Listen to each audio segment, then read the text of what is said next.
अस्सलामुअलैकुम जी। कल से सोशल मीडिया के ऊपर एक अजीब धमाचौकड़ी मची हुई है और मखसूस नशिस्तों का फ़ैसला आ जाने के बाद यार लोग बज़िद हैं कि इस फ़ैसले को गैर आइनी फ़ैसला माना जाए और आइन टूट गया है, आइन शिकनी हो गई है।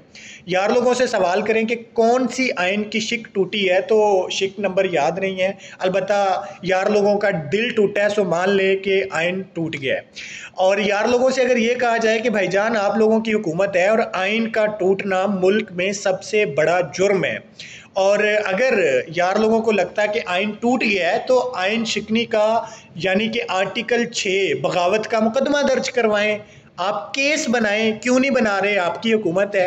लेकिन ऐसा भी कुछ नहीं है। लेकिन चूंकि यार लोगों का कहना है आइन टूट गया है तो आइन टूट गया है। और दूसरी बात देखें कि सबसे बड़ी दलील जो दी जा रही है वो ये है कि पीटीआई तो मखसूस नशिस्तें मांगने ही नहीं की, पीटीआई को क्यों दे दी गई हैं? तो भाई अगर मैं और कोई एक और शख्स किसी एक बात पे झगड़ रहे हूँ, मैं कह रहा हूँ ये चीज़ मेरी है, वो शख्स कह रहा हूँ ये चीज़ मेरी है, हम अदालत में चले गए और अदालत ने जाके जब चीज़ों को देखा वो चीज़ ना मेरी निकली ना उस शख्स की निकली बल्कि वो किसी तीसरे शख्स की निकली, तो क्या तीसरे शख्स को चीज़ इस वजह से नहीं दी जाएगी कि वो मांगने ही नहीं आया? अजीब बात है यार, बड़ी ही अजीब बात है। और खैर अगर इस किस्म की दलीलों पे अब आपको सियासत करना पड़ रही है तो मेरे ख्याल से आपको सियासत छोड़ देनी चाहिए।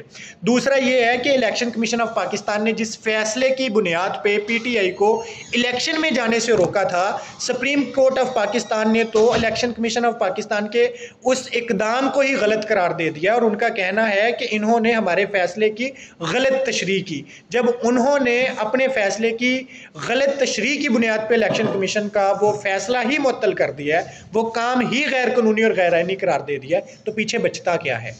मामला बड़ा सादा है, लेकिन चूंकि यार लोगों के दिल टूटे हैं इसलिए आइन को टूटा तस्वुर किया जाए।